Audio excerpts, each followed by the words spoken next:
झापा विद्रोहको सकारात्मक र नकारात्मक दुवै विद्रोहको बिउ रोप्ने ठाउँ हो। यसले सकारात्मक बिउ रोप्यो। त्यो सकारात्मक बिउ थियो झापाका देवी प्रसाद उप्रेतीले सुरु गरेको शिक्षाको अभियान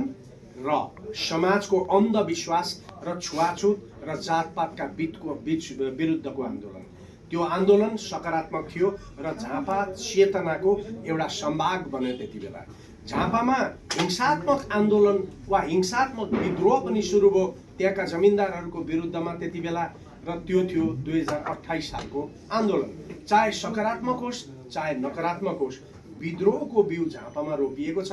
र यो मैले त्यसकारण समृद्धिको अभियान पनि झापाबाटै रोप्न चाहेको हो र त्यो पनि झापाको 2 नम्बर क्षेत्रबाट, किनभने यहाँ सचेत नागरिकहरू छन्, यहाँ अत्यन्त उन्नत कृषकहरू छन् र यही ठाउँ हो जहाँ हिजो केही महत्त्वपूर्ण उद्योगहरू थिए जो अहिलेका शासकहरूले उन्मूलन गरे, र यही ठाउँ हो जहाँ चियाको अत्यन्त उन्नत खेती पनि छ र त्यो झापाको यति धेरै ठुलो उन्नत चिया विकास निगम पनि यी शासकहरूले हिजो एकजना व्यापारीलाई वर्षको 25 करोडमा ठेक्का लगाए र ती चियाका बिरुवा पनि मर्दैछन् र त्यो चिया पनि के भने अब रोपिने र चियाको उद्योग बढ्ने अवस्था पनि छैन। झापा नै हो जहाँ ताप्लेजुङ, पाँचथर, तेह्रथुम र इलामबाट आएको सयौं हजारौं टन अलैँचीहरू आउँछ र त्यो अलैँची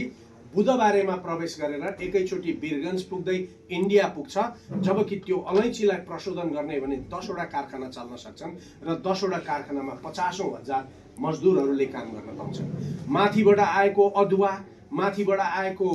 बेसार, माथिबाट आएको जडीबुटी केही पनि प्रशोधन हुँदैन र त्यही उत्पादन भएको सुपारी समाप्त गरियो। अब सुपारीका पुराना बोटहरू मात्रै छन् र बाहिरबाट सुपारीको स्मग्लिङ हुन्छ र त्यो स्मग्लिङ इन्डोनेसियाबाट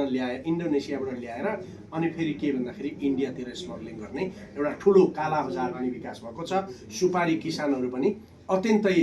मर्माहत छन् र यो सुपारीको खेती गर्ने ठाउँ पनि झापाको 2 नम्बर क्षेत्र नै हो। त्यसकारण मेरो पहिलो अभियान के छ भने सामाजिक पुँजीकरणबाट सार्वजनिक कम्पनीहरूको निर्माण गर्दै, एउटा होइन दुईटा होइन, सार्वजनिक कम्पनीहरूको निर्माण गर्दै प्रति घर सेयरको एउटा व्यवस्था गर्दै लाखौं अर्बौं रुपियाँ उत्पादन गर्ने, कम्पनीमा जम्मा गर्ने र त्यही पैसाबाट अलैँची प्रशोधनको कारखाना, बेसार प्रशोधनको कारखाना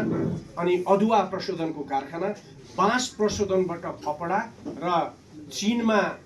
निर्यात गर्न सकिने चपस्टिकहरू, चिनियाहरूले चाउमिन खाने चपस्टिकहरू निर्माणको कुरा र अत्यन्तै धेरै ठुलो जङ्गल र सखुवा र यो कुकाठ पनि भएको हुनाले 50औं फर्निचर उद्योगहरू खोल्न सक्ने अवस्था भएको हुनाले म झापाका जनतालाई यो औद्योगिकरणप्रति सचेत गर्छु।